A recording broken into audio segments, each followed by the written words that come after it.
Hey guys, my name is Braden Thomas. This is my 350Z. Had it about a year now. Strictly a track car. Used another vehicle as a daily driver.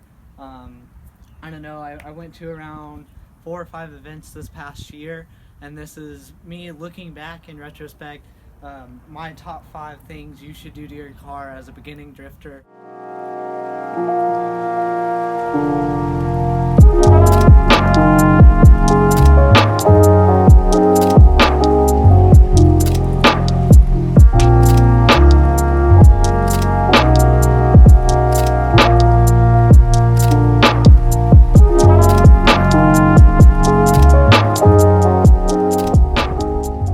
This is the engine bay of my 350Z. The first topic I'm going to bring up today is actually intakes.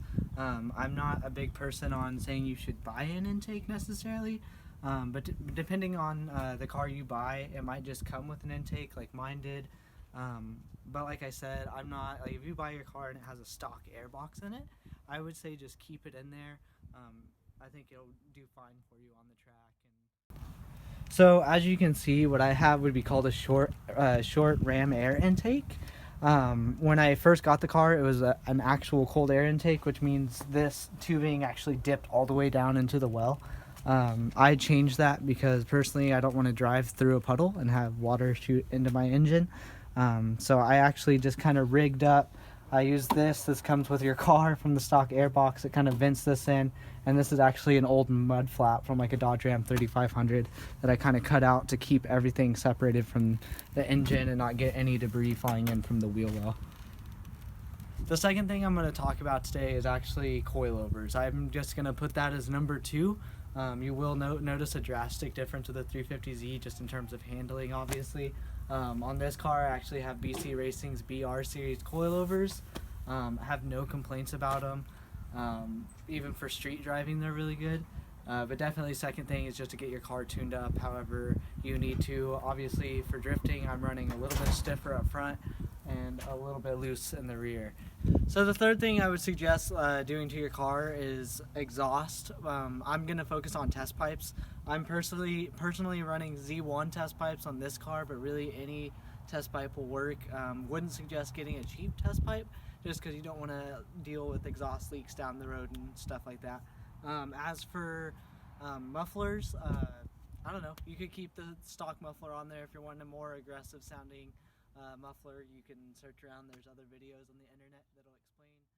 Alright, so number 4, we're going to be talking about the differential. If you've already been driving in your 350Z, you clutch kick it, it might feel a little weird. That's because what you have in there is an open diff, so basically one tire is spinning whenever you're losing traction. So basically you have 2 options. You have a welded diff, which will basically turn your rear wheels into like a solid axle, and if you have a friend who knows how to weld or you have a welding shop around you, they can help you out. I would suggest make sure it's someone who has previously welded a diff or knows how to weld a diff, because you can have problems later on down the road. Your second option would be to go out and buy an actual 2-way differential. This is what I suggest. I personally have a welded diff on my car because I'm a broke boy. But if you have the money, go ahead, and I think Injuku, Z1, they both offer welded diffs out there. But just go take a look around, go talk to your friends, see what they drive on. Definitely suggest driving on a welded diff initially, just to kind of get a feel with it. But if you have the money, just go ahead and buy the limited slip. So number 5, you've had seat time, you've been on track, you've done the welded diff, you've done the coilovers, you've done everything I've said. What's the last thing I mentioned? I'm going to mention a cage. It's super important to stay safe out there if you are on track. I personally, if you can't just already buy a car with a cage, definitely suggest putting a cage in. Just don't be dumb. If you're planning on going really fast on a racetrack, it's just a good idea. But yeah, you can get that done. Go find someone who obviously knows what they're doing if you want a clean cage.